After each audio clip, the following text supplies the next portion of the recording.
Vous avez déjà regardé les étoiles? Il y a un côté vraiment fascinant à observer l'immensité du ciel.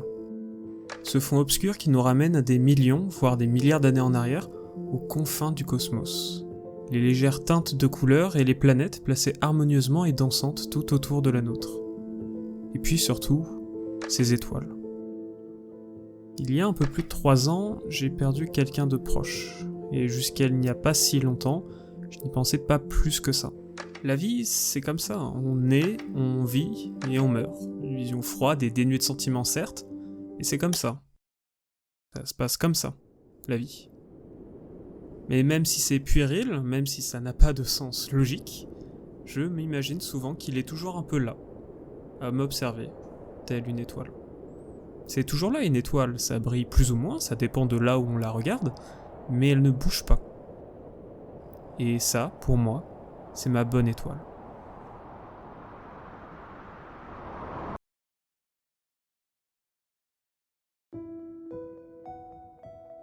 En mars 2023, un ami m'a fait découvrir un jeu qui s'appelle Céleste. L'histoire d'une fille, Madeline, qui veut grimper une montagne. C'est simple, c'est beau, c'est élégant de simplicité, et à force de persévérance, elle y arrive. J'ai un peu plus expliqué en détail cette histoire durant ma précédente vidéo sur le sujet, mais il y a un point sur lequel je ne me suis pas beaucoup penché, la grand-mère de Madeline. Pendant la grande majorité du jeu, elle se fout de vous. Bon, considérant le fait que c'est un jeu parlant de dépression et de faible estime de soi, c'est un peu ironique. Mais c'est l'évolution des dialogues qui est belle. Niveau par niveau, écran par écran, les lignes de dialogue s'adoucissent, comme si, en vous tapant dans l'ego, elle vous incitait à vous dépasser. Céleste culmine en termes de difficulté avec le dernier écran de 7C, j'en ai largement parlé avant, en disant à quel point c'est une boucherie, mais je ne vous ai pas montré la fin du niveau. Après avoir traversé le labyrinthe de pics, vous la recroisez une dernière fois. Vous marchez quelques pas en haut de la montagne, sur cette esplanade avec ce magnifique arbre en pleine floraison, pour avoir quelques-unes, si ce n'est les plus belles lignes de dialogue de tout le jeu.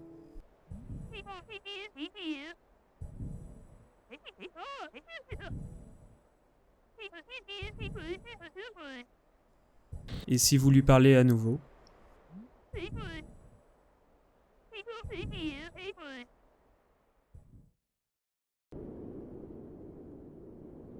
c'est vrai ça. Qu'est-ce que j'attends au juste? Parce que j'ai raconté ce que je voulais raconter. Ça a été excessivement bien accueilli d'ailleurs, et je vous en remercie infiniment, mais ça s'arrête là. Qu'un jeu change à jamais ma vision des choses, qu'il chamboule mes pensées négatives en termes de confiance et d'estime de soi, c'est déjà exceptionnel. L'histoire est déjà racontée. Mais si Céleste et les fraises dorées du trio de l'enfer m'ont bien appris une chose, c'est qu'en dépit des statistiques et de tout ce qui semble être logique, rien n'est impossible. Rien, même pas d'aller voir les étoiles d'un peu plus près.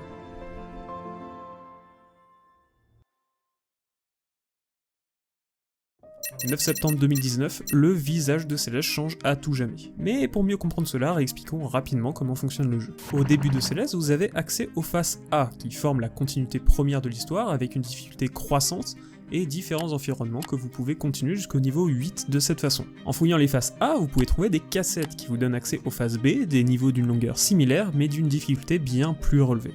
Et une fois que vous avez fini les 8 niveaux correspondant en phase B, vous débloquez deux choses. Tout d'abord les phases C, les niveaux les plus durs, mais également les plus courts du jeu. Mais également les fraises dorées, des fraises se trouvant au début de chaque niveau, et nécessitant de le finir entièrement, sans mourir. Au total, il n'y a pas moins de 24 niveaux à finir, et exactement 200 fraises à récolter. Avec cela, la belle histoire, les belles mécaniques de déplacement de Madeline, les beaux décors, la même splendeur. Céleste s'est exprimé dans ses plus belles lettres, et toute la critique l'acclame comme il se doit. Et tout ça, ça dure jusqu'au 9 septembre 2019. Quelques mois avant cette date, Matty Thorson et le studio XOK annoncent un véritable coup de théâtre. Céleste ne contiendra plus 8, mais bel et bien 9 niveaux. En réalité, c'est le 25e niveau en comptant les variations en phase B et C, mais l'important c'est que 2 ans après la sortie du jeu, un ultime niveau viendrait conclure Céleste. Alors, à l'époque, je ne connaissais pas encore le jeu, mais je pense que j'aurais réagi de deux façons. La première, ça serait trop bien, un nouveau niveau, plus de Céleste dans ma gueule, et oh mon dieu, c'est beau, et oh mon dieu, plus de morts sur ma sauvegarde. Mais la deuxième, ça aurait été de l'inquiétude. Et pour ça, il y a plusieurs raisons. La première, c'est par rapport à l'histoire. Les derniers dialogues de la grand-mère dont j'ai parlé tout à l'heure, c'est une conclusion parfaite. Tout se conclut ici, en haut de la montagne que l'on vient de gravir. Comment développer une suite à cette histoire déjà bouclée? Et la deuxième inquiétude, et probablement la principale, c'est la difficulté du niveau. Vous l'avez bien vu quand j'ai parlé de 6B, 7B et 8B, rien qu'à finir, ces niveaux sont des mastodontes. Alors certes, les faire et les faire sans mourir n'est pas la même chose, mais est-ce que la difficulté allait encore augmenter? Est-ce que Maddie Thorson, la créatrice de Celeste, allait tout augmenter d'un cran, une fois de plus? Eh bien, tout laissait porter à croire que oui. Et le 9 septembre, les joueurs de Celeste téléchargent le DLC, et ils se retrouvent en face de quelque chose que peu auraient pu prédire. Farewell n'est pas un niveau, Farewell, c'est le niveau le plus difficile de CS, et ce n'est même pas honnête de le comparer au reste du jeu. Farewell, c'est plus de 100 écrans, des sauts et des actions d'une précision absolue, et des enchaînements de touches presque jamais vus ailleurs dans n'importe quel autre jeu de plateforme. Là où les niveaux comme 7B pouvaient se finir en 2 ou 3 heures pour une première fois, pour Farewell, la moyenne se dirige plus vers les 12 heures. C'est simple, si vous regardez n'importe quelle liste en ligne des niveaux les plus difficiles des jeux vidéo, Farewell s'y retrouve de façon quasi systématique. Et on pourrait se dire que Farewell n'est qu'un DLC. À quoi bon s'esquinter alors que le jeu est terminé et que finalement ce niveau 9, ce n'est qu'une option? Eh bien, pas tant que ça en fait. Car dans Farewell, vous pouvez récolter 2 fraises supplémentaires. Les 2 ultimes fraises pour conclure une bonne fois pour toutes. L'une d'entre elles, c'est la Moonberry, une fraise cachée à la toute fin du niveau qui nécessite aux joueurs d'emprunter un chemin alternatif. J'en parle très rapidement ici, maintenant, car c'est la dernière fois que je vais en parler. Ce n'est pas ça qui va nous intéresser. En réalité, vous savez déjà ce qui va se passer.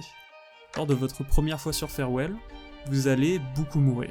Non, en réalité, lors de votre première fois sur Farewell, vous allez énormément mourir.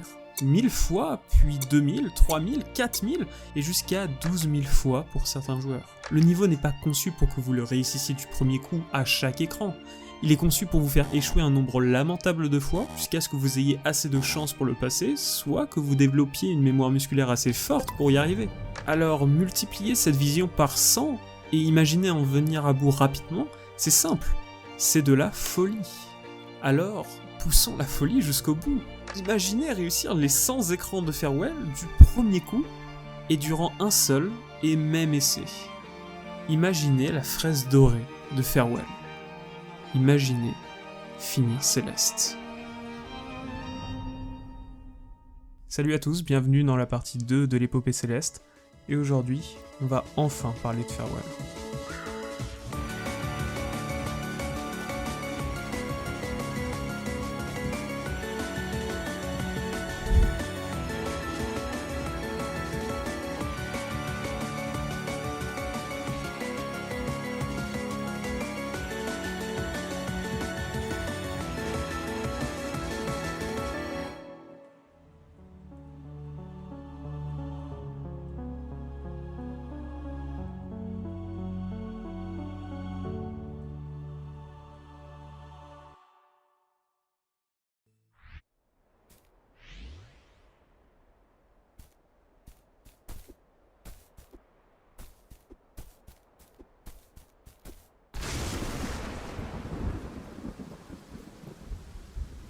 On s'attache étonnamment vite aux choses, et on les considère comme acquises à une vitesse plus rapide encore. Du coup, quand on les perd, ça fait pas très réel. Et puis le temps s'installe et des regrets viennent, pas avoir passé assez de temps ensemble, avoir dit des mots qui nous dépassaient, et dans le cas de Madeline, c'est celui de ne jamais être venu dire adieu. C'est difficile de juger des actions comme ça, car chacun appréhende à sa manière les événements, et des fois, c'est très dur de dire adieu. Mais des fois, il y a des signes. L'oiseau, qui vient se poser sur la pierre tombale de la grand-mère quelques instants avant de repartir, bien plus haut que le plus haut des sommets. Cet oiseau, c'est clair, c'est une partie de la grand-mère, tout comme Madeline est une partie de Madeline. Ce même oiseau qui discrètement, pendant toute l'ascension de Madeline, était là, à vous regarder. Alors, il faut le suivre, se dépêcher et ne pas le perdre de vue, pour voir où est-ce qu'il peut nous mener.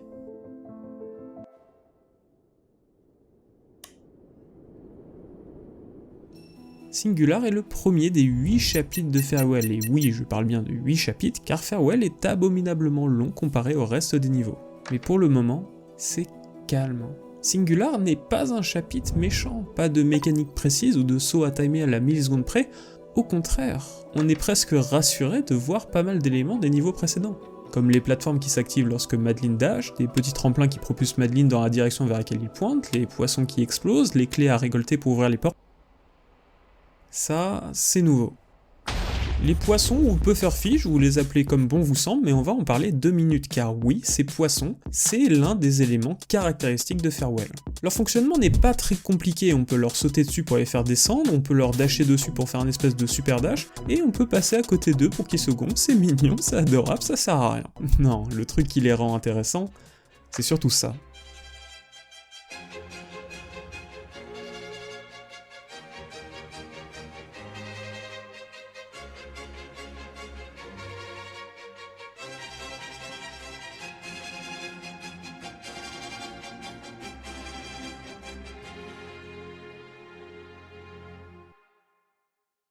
Et ces poissons, vous allez en bouffer car ils sont partout.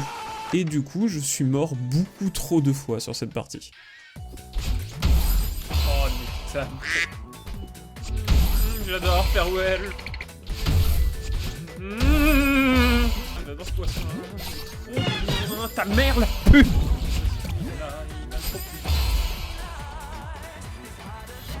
Je suis con. Oui. Imaginez un jour on passe ce bordel de table. Can't touch me.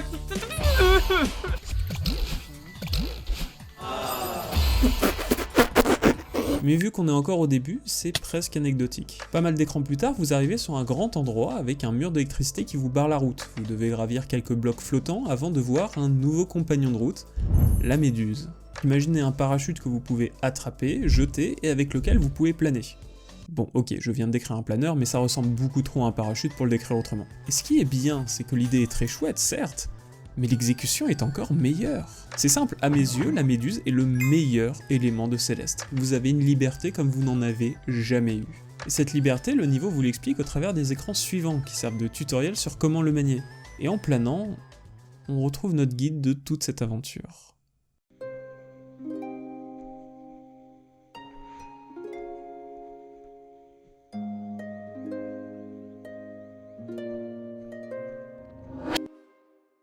Et on est stoppé net.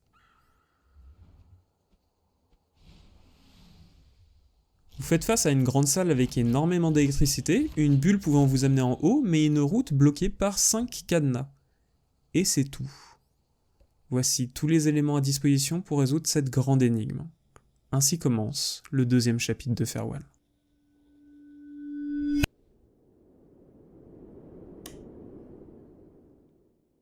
Alors avant tout, explorons un peu là où on se trouve.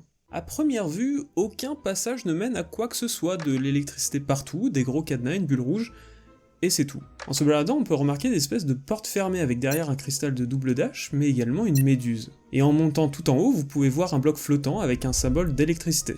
Alors, petit spoiler, ce bloc, il faut le casser pour enlever toute l'électricité et continuer dans le niveau. Mais le problème, c'est que pour y accéder, vous devez avoir 2 dashs pour faire ce chemin vertical. Mais le problème, c'est que pour aller à l'endroit où vous devez faire les 2 dashs, vous devez dasher, ce qui consommerait votre double dash. Donc il faut un moyen d'y aller sans dasher, comme avec une méduse pour ralentir votre chute en allant sur ce ressort. Mais on rappelle que toutes les portes sont putain de fermées et qu'il n'y a aucun chemin qui mène à quoi que ce soit. Alors je vais devoir faire l'impensable, et je pensais pas en arriver jusqu'à là en écrivant le script, mais je vais devoir critiquer Farewell. Oui, critiquer le temps apprécié étant loué par la critique Farewell, c'est l'unique fois où je vais faire ça, et ça me fend le cœur, mais bordel, la solution est tellement idiote que c'est nécessaire. La première fois que j'ai joué à Farewell, j'ai passé 20 minutes sur cette salle, juste à comprendre. Tout du moins essayer de comprendre, et à explorer. Et au bout de la 21e minute, j'ai emprunté la bulle rouge pour la 47e fois, et en appuyant mal sur le joystick, eh ben il s'est passé ça.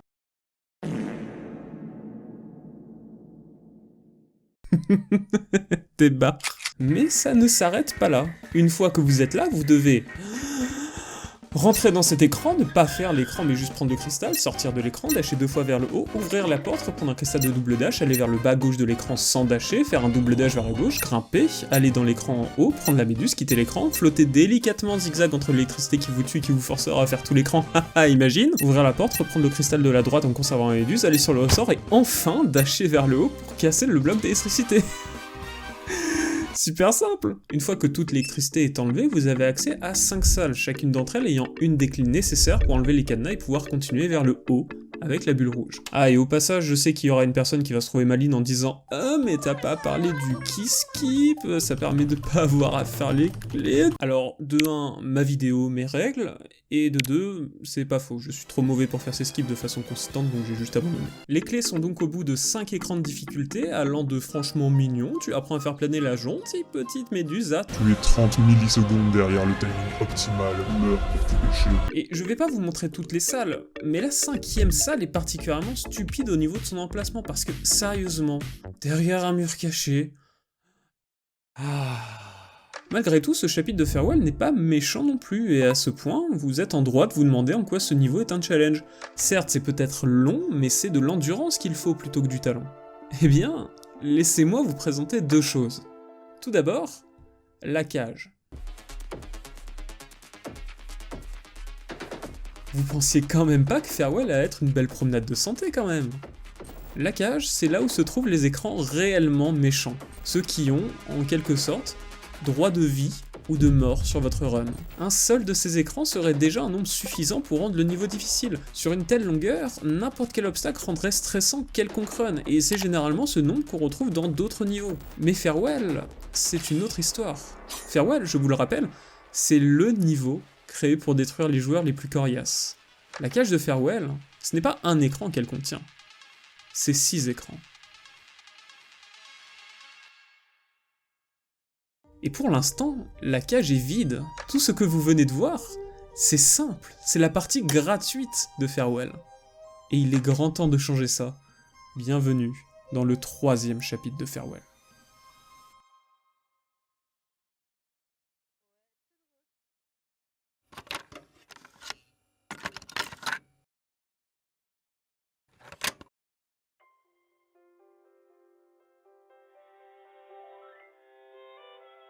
Le nom du chapitre et la musique, c'est un hymne à la mémoire. Tout est joyeux, les couleurs sont chatoyantes, vous vous rappelez de tous ces souvenirs joyeux, ces moments passés ensemble, ces joies partagées, son visage. Souvenir, c'est le premier chapitre de Farewell que l'on pourrait qualifier de réellement difficile. C'est une traversée laborieuse, certes, mais l'esprit semble plus léger, porté par la réminiscence d'un passé épanoui. Mais la chose intéressante, à part faire des jolies phrases, c'est qu'en ouvrant la cage, on peut enfin entrevoir un écran. Le premier des 6 écrans maudits de Farewell, mais probablement l'un des plus calmes. Je vous présente l'écran RM3, plus communément appelé l'écran des Spike Walls. Cet écran a la gentillesse de vous fournir des plateformes, certes, mais des plateformes avec des ressorts où le but est de faire une sorte de ping-pong de droite à gauche. Cependant, ce n'est pas ça qui rend l'écran difficile, mais plutôt 2 autres choses. Le timing, et encore plus de timing. Quand vous commencez l'écran, vous n'avez qu'à dasher pour atteindre directement le premier ressort, puis sur la gauche, vous devez attraper le bas du mur pour qu'il se décroche, puis pendant sa chute, sauter en maintenant droite pendant moins de 10 frames, puis maintenir gauche à nouveau pour aller sur le ressort. Si vous maintenez gauche tout le temps, vous ne sautez pas et vous mourrez à cause des pics, et si vous maintenez droite pendant plus de 10 frames, alors vous êtes trop à droite et vous n'avez pas le temps de retourner sur le ressort. C'est faisable. Pas évident, mais faisable. Non, le problème, c'est de le faire 3 fois à la suite, en plus de timer des dashs en plein air sans réel repère visuel. Certes, il existe des stratégies alternatives pour faire cet écran, mais toutes ces stratégies sont plus ou moins au même niveau de complexité. C'est donc au choix du joueur de choisir l'option qui lui convient le mieux. Et cet écran, je vais pas vous mentir, ça a été un immense frein.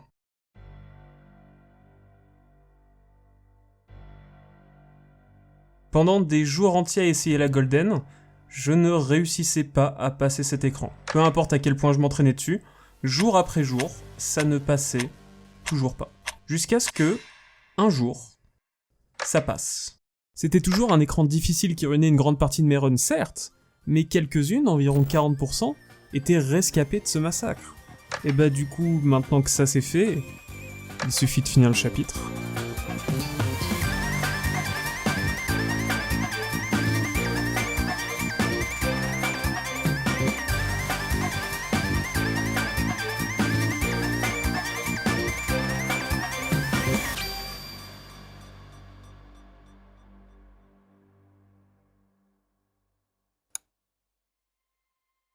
J'aimerais vous dire que ça y est, Farewell est conquis, le cœur est apporté et que, oh mon dieu, le cœur est faux et nous devons continuer. Mais ça, vous le savez déjà. L'oiseau est toujours là, et il va toujours plus loin. Il continue comme nous, on continue de gravir au-delà des plus hauts sommets, et le ciel paraît toujours étoilé. Finalement, c'est possible. Certes, ça devient de plus en plus sombre, mais il en suffit d'un seul. Une sorte de bonne étoile qui nous tient la main et nous accompagne tout au bout du chemin. En suivant l'oiseau, on arrive face à un gigantesque mur bleu, avec des emplacements de cœurs en son centre. Pour nous, pas de soucis, on a battu les niveaux précédents, les cœurs ne sont donc pas un problème, et la porte s'ouvre donc, révélant une voiture, puis une petite cabine avec écrit Internet Café. Du coup c'est intriguant, on y va, et je crois que je vais juste vous laisser apprécier le passage.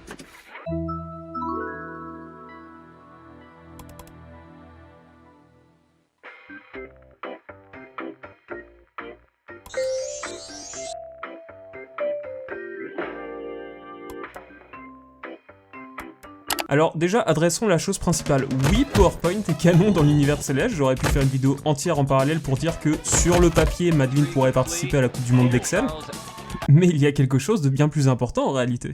Ce PowerPoint, c'est une présentation d'une nouvelle mécanique. Nouvelle, pas vraiment, car en réalité, cette technique, vous pouviez la faire dès le premier écran du premier niveau. Et pas si nouveau, car c'est une variante d'une technique d'un autre niveau, l'hyperdash. L'hyperdash, c'est super, vous allez loin, vous allez pas très haut, mais le problème, c'est que vous ne régénérez pas votre dash. Vous êtes obligé d'atterrir sur une plateforme pour le regagner. Mais là, ce que le jeu nous propose, c'est une technique bien plus dure, moins consistante, certes, mais qui vous donne l'avantage d'un hyperdash tout en gardant votre dash en stock. Si vous connaissez Céleste, vous la connaissez déjà, mais si vous découvrez Céleste, laissez-moi vous présenter le Wave Dash.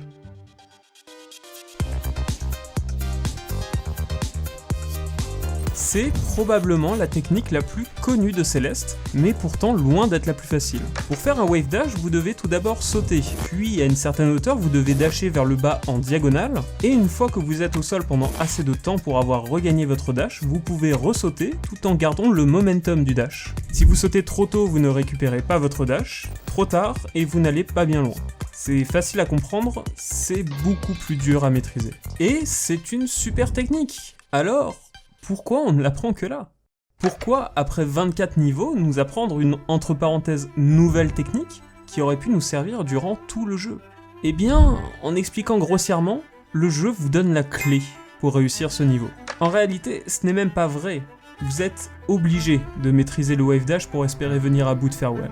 Et quand je dis maîtriser, ce n'est pas une façon de parler, car de façon sournoise et sans transition apparente, vous êtes depuis quelque temps en terrain hostile. Vous êtes déjà au sein du 4e chapitre, et je vais beaucoup m'attarder sur ce chapitre pour une raison très simple, c'est le chapitre le plus difficile de tout Farewell. Bienvenue dans l'horizon des événements.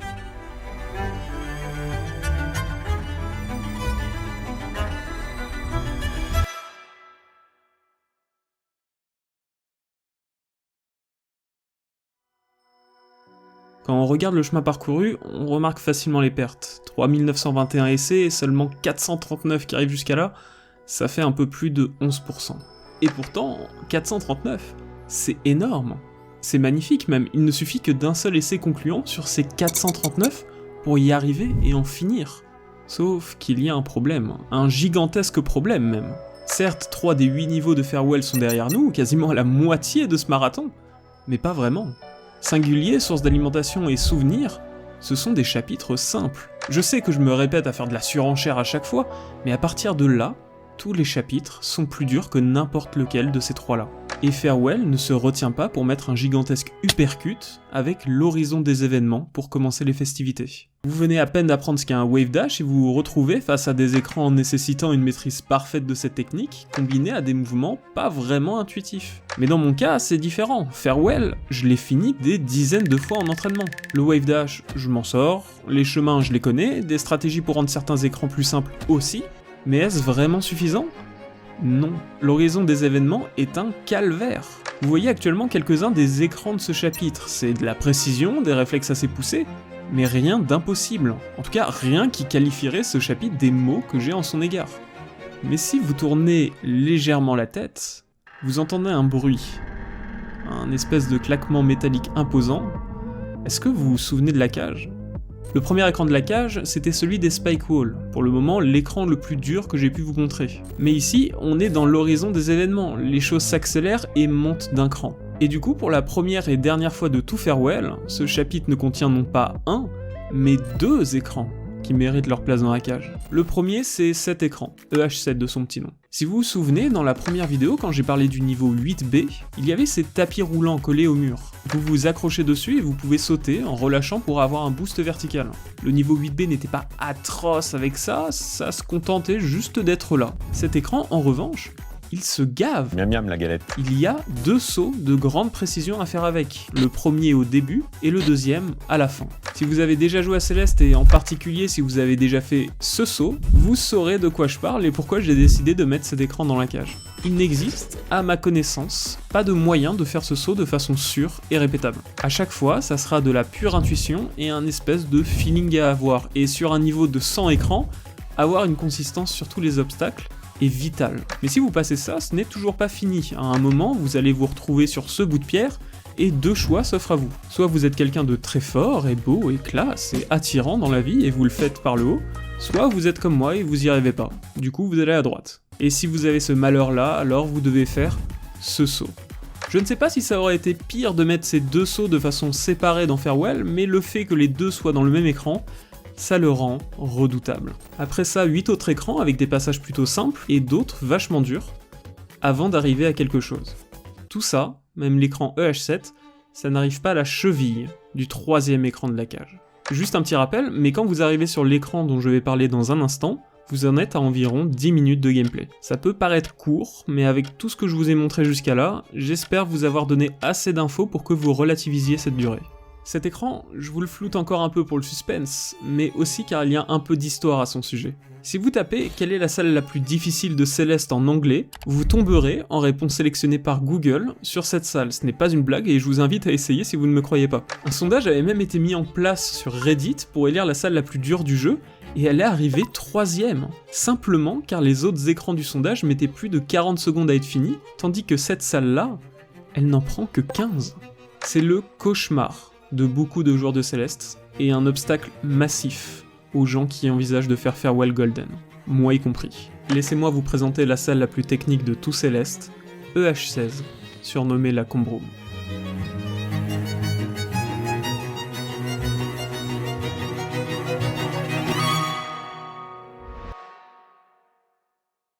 Trois sauts, même 2 sauts si on regroupe, c'est tout ce qui est demandé pour finir cet écran.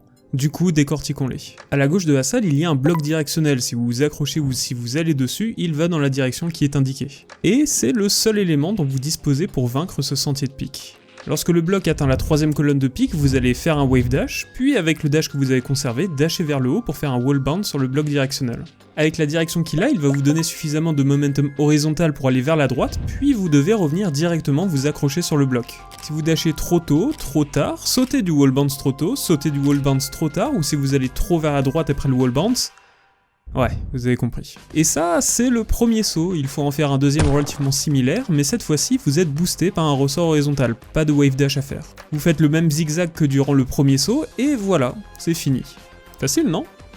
Pas vraiment, c'est plutôt putain de dur. Si un jour vous tentez Farewell Golden, ou même juste Farewell, vous allez vous gaufrer dessus. Du coup, avant de commencer les runs pour de vrai, c'est l'écran sur lequel je me suis le plus entraîné. Et après plusieurs heures uniquement sur cette partie, j'y arrivais environ 50% du temps. Un pile ou face en quelque sorte. Bon, allez, soyons réalistes, un pile ou face un peu truqué, car il faut compter le stress d'arriver en Golden à cet endroit. Mais l'avantage, c'est qu'il en reste 439 des essais. Et bien qu'il soit difficile ce chapitre, il n'y a que 18 écrans. Il suffit de persévérer, être concentré, et admirer la magie se réaliser.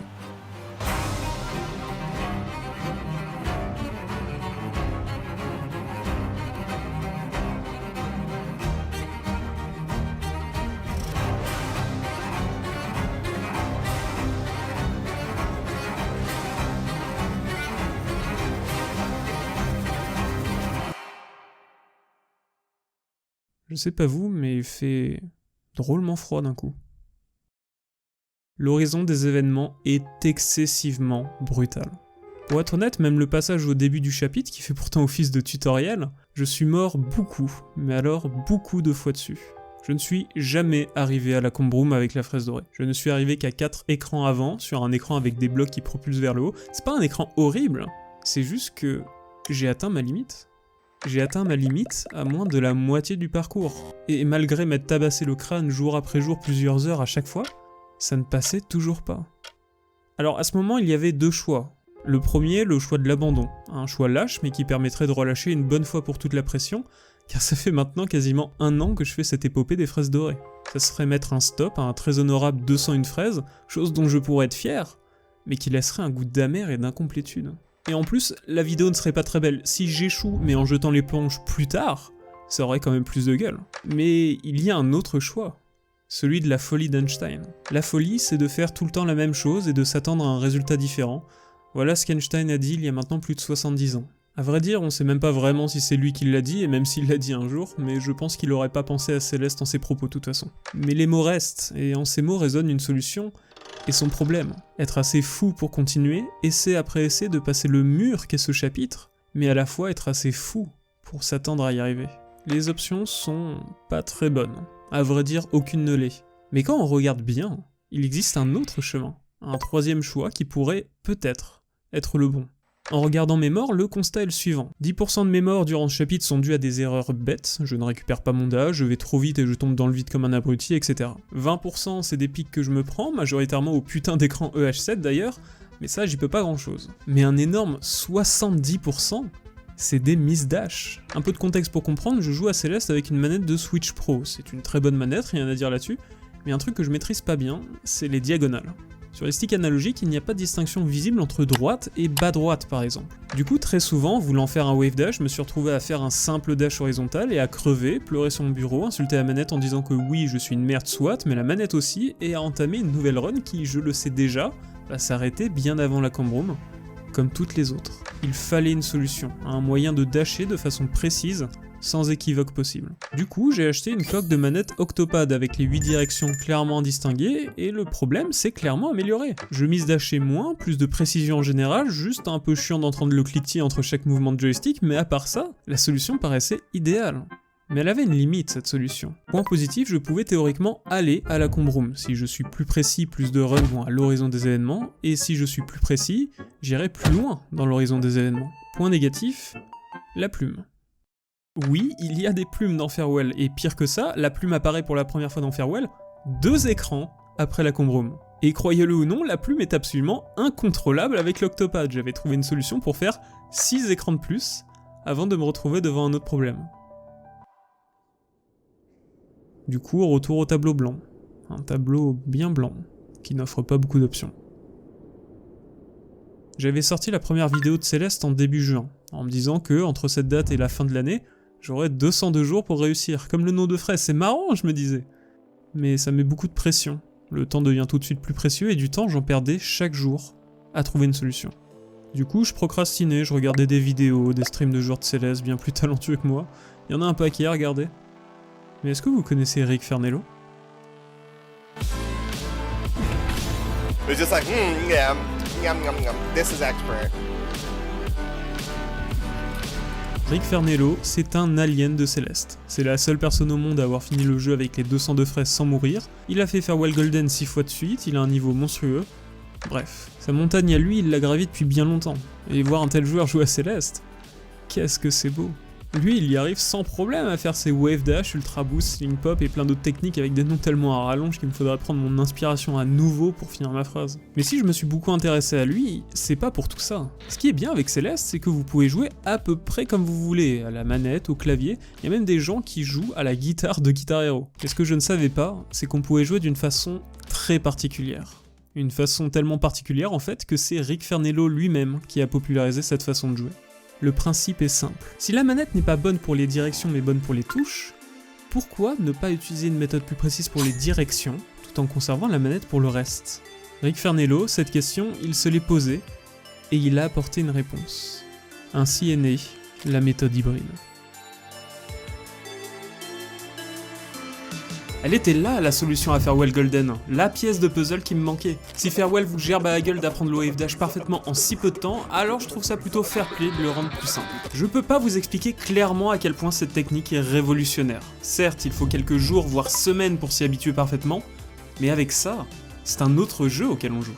En termes d'avantages, vous avez une précision inégalée sur vos mouvements, les diagonales ne sont plus un problème et vous pouvez faire des directions parfaites avec un alignement horizontal et vertical impeccable. Néanmoins, le gros désavantage, c'est d'être coincé dans 8 directions. Alors oui, vous allez me dire que je chipote, c'est en réalité ce que je voulais, et oui, c'est totalement vrai.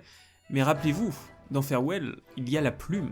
On l'a pas encore trop vu, en fait, je l'ai même pas encore atteint cette fichue plume, et ça va toujours être un problème comparé à la liberté de mouvement du stick analogique. Mais si on regarde des joueurs pros, il n'y a pas photo, il est possible de faire des mouvements tout aussi précis avec la plume avec un clavier qu'avec une manette. Alors les excuses c'est terminé, et il a fallu apprendre. Pendant 2 semaines, j'ai appris la méthode hybride. Et après avoir joué quasiment 1 an avec une manette, ça change beaucoup, on va pas se le cacher. Mais de plus en plus, les mouvements s'affinent, les mises dash s'amoindrissent et le gameplay se lisse.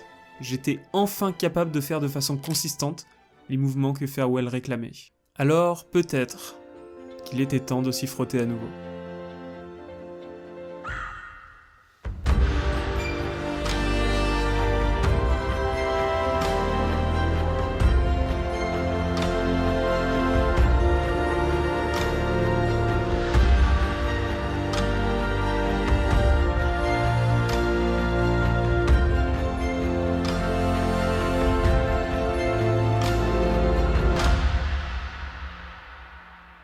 Enfin, ce chapitre infernal est passé.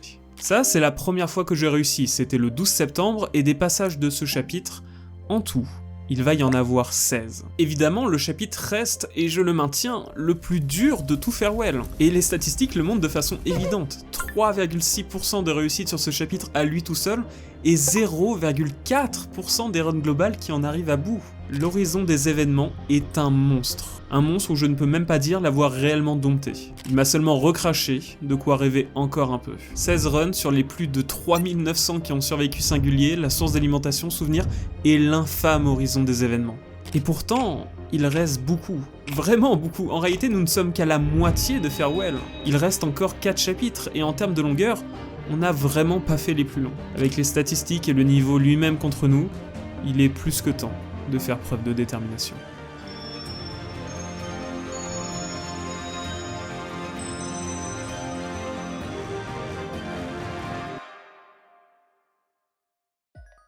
Au risque de me répéter, ça aussi, c'est un chapitre difficile. C'est même un chapitre dur à en crever si on prend en compte la pression accumulée au cours des 4 précédents chapitres. En vérité, il est assez dur pour que les joueurs de Céleste essayant Farewell Golden concatènent ce chapitre avec l'horizon des événements pour faire une sorte de super chapitre. Et dire la chose suivante, si tu réussis ces 2 chapitres sans mourir, alors tu es prêt pour Farewell Golden. C'est évidemment un peu exagéré, mais pas entièrement faux. Parce qu'avec détermination, c'est 14 nouveaux écrans qui nous attendent, mélangeant des salles timées par des blocs, des fenêtres de saut et de dash extrêmement réduit et une maîtrise de la plume assez exemplaire. Ce chapitre a néanmoins quelque chose d'assez surprenant. Je ne vous ai pas montré tous les écrans de Farewell jusqu'à là, ce qui est normal, sinon la vidéo ferait 4 heures et ça serait un PowerPoint avec un connard qui explique que alors là tout est une question de positionnement, il faut aligner ma ligne avec cette bande, puis faire un super dash suivi d'un lasso horizontal gauche, et enfin s'accrocher sur le bas du bloc avec une fenêtre de 4 pixels pour passer sous le bloc. Super drôle à faire. Mais une chose intéressante avec Farewell, c'est que bien que les écrans soient difficiles avec une façon claire de vaincre chacun d'entre eux, il y a en réalité une assez grande liberté et un grand nombre de stratagèmes pour simplifier les choses. Prenez par exemple cet écran, c'est un écran du tutoriel sur le Wave Dash tout au début de l'horizon des événements. Si vous me demandiez de faire l'écran comme l'exemple le montre, je sais pas si je pourrais le faire, car il existe une technique bien plus simple.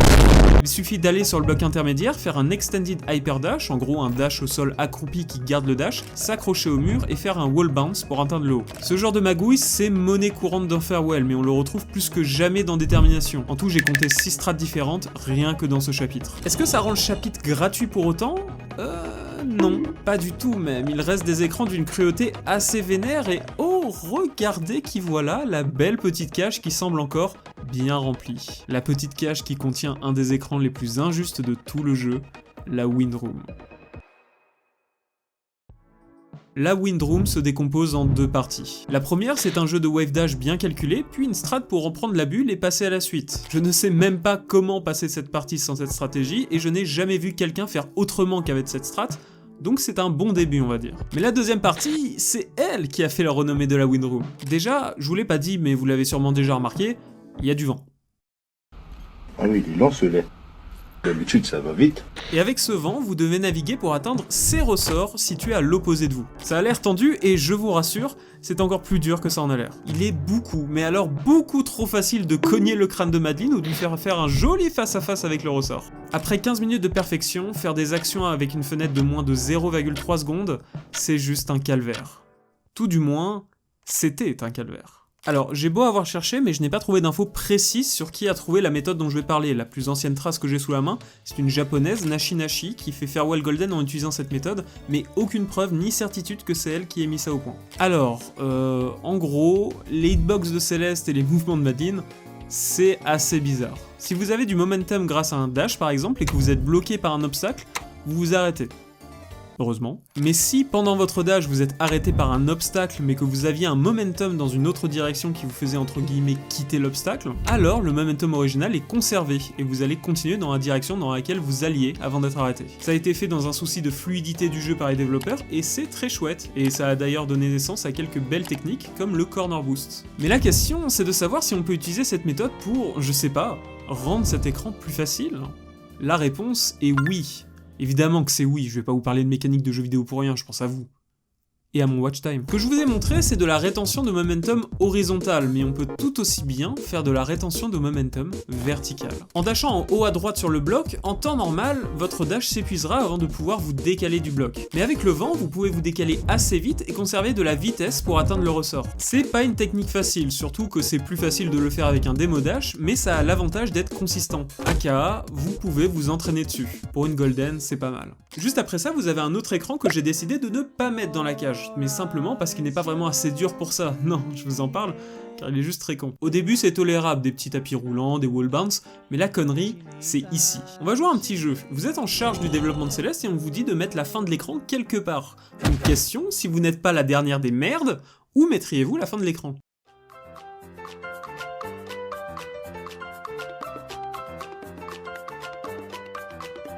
Bravo, vous avez totalement faux. Il fallait se laisser tomber et dash pile poil entre ses pics. Je suis pas en colère, juste en train de rechercher l'adresse des développeurs pour l'envoyer un cadeau. Je suis pas en colère. Bref, détermination, c'est dur.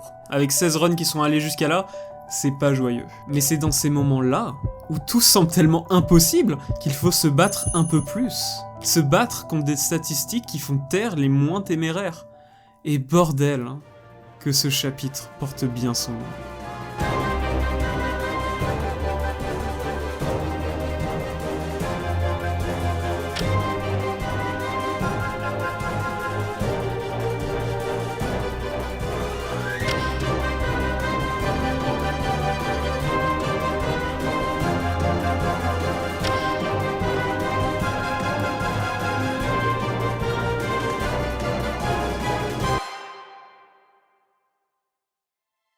En termes de statistiques, c'est une aberration.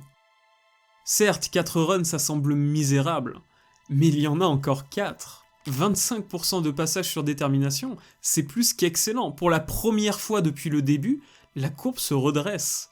Et ça fait vraiment du bien. En approchant cruellement des 0,1% de runs qui arrivent à ce stade, on retrouve Madeline, nous envoyons encore plus haut dans le ciel. Et on est vite rappelé cet objectif, faire ses adieux en poursuivant cet oiseau.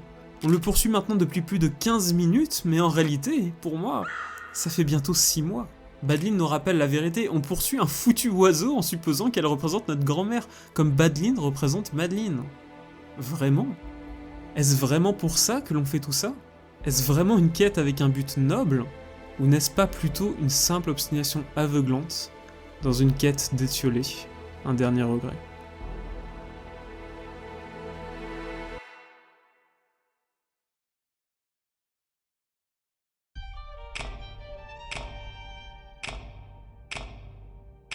Le pire est derrière nous. On ne sort pas indemne de tout ce qu'on a traversé, ça c'est sûr, mais on est là, on est toujours sur nos pieds, et c'est le principal. Devant nous, on ne voit pas encore la ligne d'arrivée, elle est encore loin, mais elle approche. Obstination, c'est avant tout une atmosphère. Les chapitres précédents c'était l'enfer, certes, mais un enfer coloré avec des musiques entraînantes et un climat qui vous laisse dire que Farewell lui-même vous défie. Mais là, on prend enfin conscience de l'enjeu. Vous n'avez jamais été obligé d'aller jusqu'à là. Vous poursuivez simplement ce qui vous semble juste de faire. Farewell n'a rien à voir là-dedans, du coup il s'écarte et vous laisse faire. C'est pas un abandon, c'est une prise de conscience pure et dure. Vous, seul, avec votre persistance. C'est ça, ce qui est devant vous. Obstination, c'est 8 écrans qui reprennent la mécanique des blocs alternés. La musique vous donne un rythme qui dicte quand les blocs vont changer et dans quel ordre. C'est parfaitement prévisible, un des chapitres les plus faciles sur lesquels s'entraîner, et aucun écran ne figure dans la cage aux horreurs. Et pourtant, à ce point, on peut pas se permettre de négliger quoi que ce soit. On est à un point où chaque erreur, chaque demi-seconde d'hésitation peut coûter très cher. 25% pour être précis, et quand je dis qu'obstination est prévisible, ça veut pas exactement dire facile. Certains des pires timings de Farewell sont dans ce chapitre, comme par exemple ce saut qui n'a pas de stratégie particulière pour le rendre plus facile. Je vais pas dramatiser en qualifiant ce chapitre d'horrible ou d'injuste, je pense que j'ai assez dramatisé dans cette vidéo, et je pense que vous vous rendez bien compte qu'au bout d'autant de temps, d'autant d'essais échoués, d'autant de temps consacré à Farewell, qu'à partir de là, tout est difficile. Il faut juste garder son calme, respirer, se dire qu'arriver jusqu'ici est déjà une belle performance et que putain, la route est vraiment belle. Et alors, dans ces moments-là, avec cet état d'esprit, votre bonne étoile rayonnera de 1000 feux et vous donnera le plus beau des spectacles.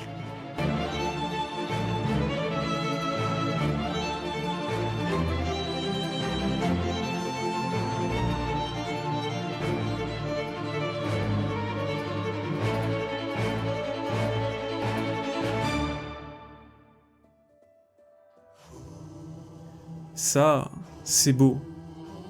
Le chapitre 6, sans aucune égratignure. C'est pas juste bien d'ailleurs, c'est très bien. Pour la première fois, les étoiles restent en vue. Et ça, c'est génial, ça veut dire qu'il reste plus que 2 chapitres, avec encore 4 raisons d'y croire. À la fin du chapitre, on voit une fois de plus l'oiseau que cette fois-ci, on arrive enfin à attraper. Il nous porte sur quelques mètres avant de faillir, tomber au sol, et nous regarder. Madeline lui demande où est sa grand-mère, ou si au moins il est une partie d'elle. Mais la réponse ne vient pas. L'oiseau s'envole, et Madeline apparaît pour demander une dernière fois à Madeline de s'arrêter. Et à contre-cœur, elle s'arrête. Elle ne veut pas abandonner son objectif, même si elle sait bien que rien de tout ça n'est réel. C'est une double vision du deuil. D'un côté, Madeline qui fait un deuil rempli de regrets et voulant se rattraper autant qu'elle peut, et de l'autre, Madeline qui a enfoui ses sentiments et les garde inexprimés.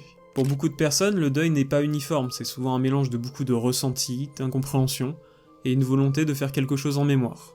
Et là, c'est frappant. Et malgré ces demandes, il faut continuer.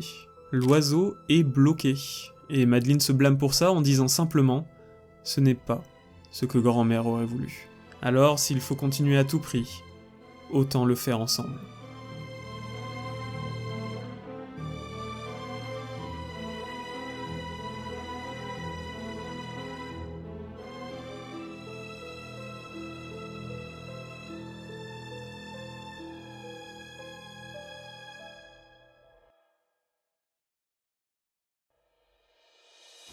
Bienvenue dans la dernière grande barrière de Farewell. On parle ici de 17 écrans où vous pourrez compter sur Madeline ainsi que l'oiseau pour vous aider à survivre. Mais avant de commencer, j'ai oublié de vous parler d'une chose extrêmement importante. La musique de Farewell. J'en ai parlé rapidement dans ma précédente vidéo, mais la musique dans Céleste, c'est une expérience à part entière. Dans Farewell, ce n'est pas moins de 7 bandes audio originales composées par l'extrêmement talentueuse Lena Raine, qui a notamment travaillé sur les musiques de Deltarune, Chicory, ou encore Minecraft. Et avec ces 7 musiques, vous avez l'histoire entière que je viens de vous raconter pendant toute cette vidéo. Au début, une peur de l'inconnu et de ce qui s'apprête à venir. Puis la joie des souvenirs passés et du bonheur.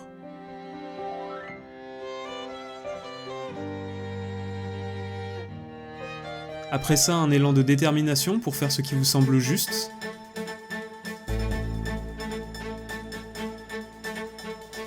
le tout jusqu'à l'obstination et aller à l'encontre de la logique.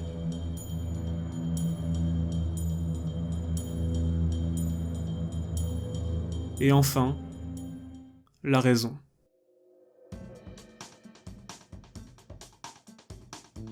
La musique que vous entendez, c'est la musique finale. Une culmination des 3 mélodies principales de l'entièreté du jeu qui s'accordent, se mélangent et s'intensifient pour vous donner le final grandiose que vous méritez. En revenant sur le niveau lui-même, c'est surtout des jeux de rythme avec Madeline et l'oiseau, une sorte de chorégraphie millimétrée où vous jouez le rôle principal. Et vous allez retrouver tous les éléments de Farewell et bien plus encore. Les poissons, la méduse, la plume, les blocs qui bougent, les blocs rêves, le vent, l'électricité, ainsi qu'un tas de mécaniques. Et pourtant, malgré la difficulté, que c'est beau. Que c'est beau comme chapitre, que c'est beau d'en être déjà arrivé jusqu'à là, que c'est beau de vous le raconter. Accompagné de la musique avec des écrans aussi bien pensés, une histoire qui ne fait pas tâche et qui est complémentaire au reste, c'est juste un bon moment. Et malgré ce beau tableau, il reste cette foutue cage. Cette cage où il reste encore 2 écrans, mais où on ne va en sortir qu'un seul. Après une bonne partie de réconciliation, vous avez un passage en plume, où vous devez passer entre ces piliers d'électricité avec un espace minuscule. C'est du pur timing, les 2 premiers peuvent être faits avec une mise en place assez particulière, mais les 2 derniers, c'est de l'instinct. Pour rendre la chose plus facile, il est possible de faire un démo dash à la place d'un dash normal, ça écrase la hitbox de Madeline, et donc réduit les chances de se prendre l'électricité. Et c'est tout. Évidemment, le chapitre est difficile, il est long, et c'est tellement facile de faire une erreur bête et de se retrouver, une fois de plus, à ce premier écran que je pourrais parfaitement dessiner de mémoire tellement je l'ai vu et revu. Alors on se concentre, on souffle, on regarde ce chemin déjà accompli et on se raccroche à ce qui rassure, et que l'on veut rendre fier.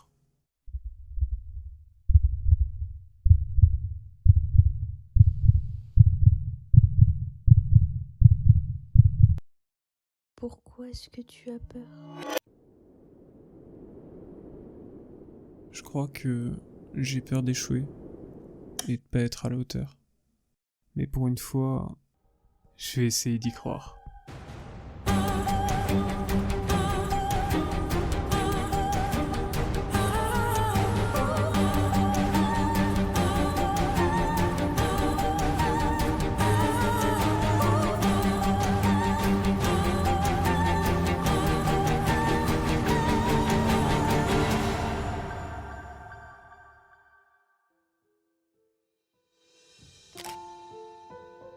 Se retrouver face à son propre destin, c'est quelque chose.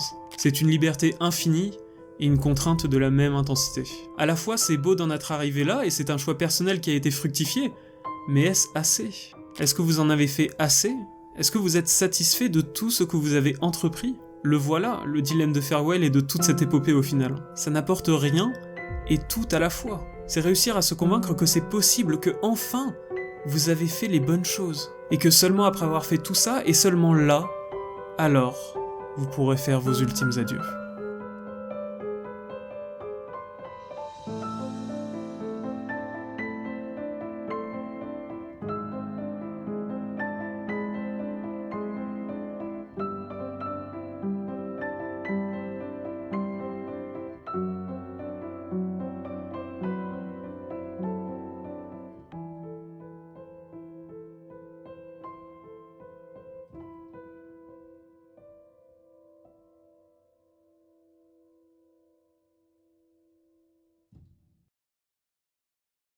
Les plus belles épopées ont souvent une origine des plus banales.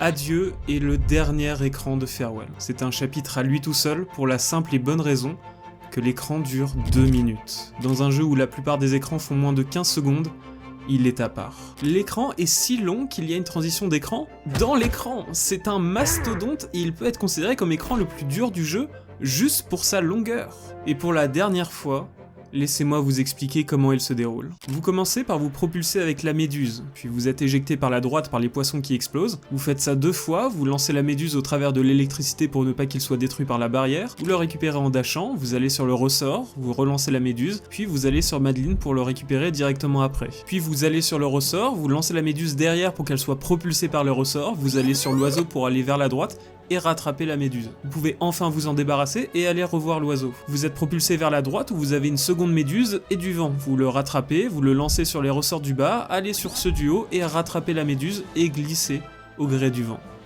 Tout ça, c'est un tiers de l'écran. Il y a toute une partie où vous devez monter, esquiver des poissons et des étoiles, déverrouiller une porte, zigzaguer avec une plume et encore des ressorts avec la méduse. Ça semble sans fin.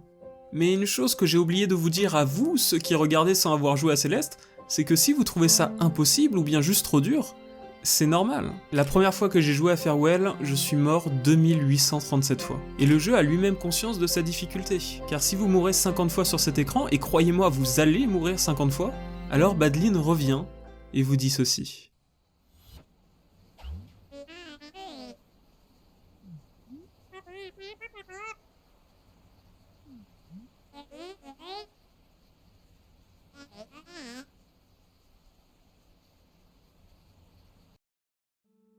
Et si, pour une fois, on laissait se faire les choses ?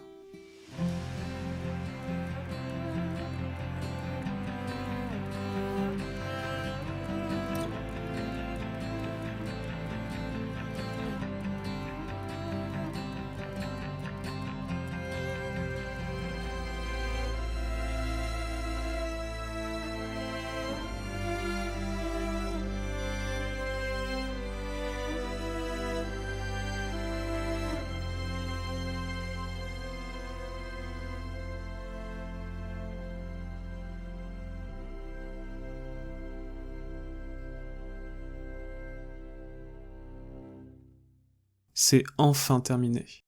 Et au risque de casser ce rythme, c'est un mensonge. En réalité, ce n'est pas totalement terminé. Là où Badlin, en temps normal, nous dit de transmettre ses adieux à grand-mère, ici, rien.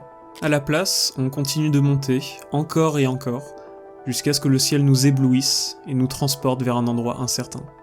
Ce n'est pas encore fini. Car on joue le chapitre 9 de Céleste, car il a été publié le 9 septembre 2019, car Céleste a toujours un coup d'avance. Alors quel plaisir pour moi de vous montrer une salle de Céleste dont moins de 1000 personnes dans le monde ont pu être témoins. Bienvenue dans le 9e chapitre secret de Farewell, bienvenue dans la Golden Room.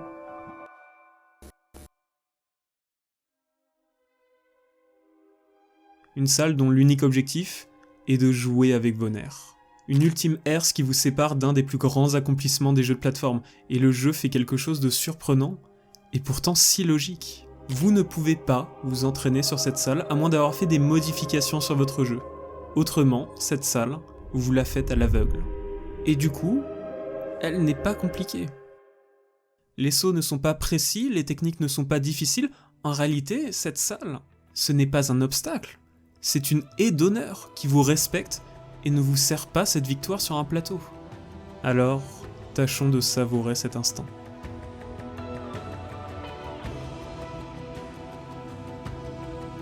Toute cette épopée, c'est parti de rien, c'était une idée qui m'a traversé l'esprit et qui, au fur et à mesure, a honnêtement pris une ampleur qui me dépasse. Et merci sincèrement à vous d'avoir été là. Et du coup, grâce à vous tous, je peux enfin le dire, adieu Céleste, adieu ma bonne étoile.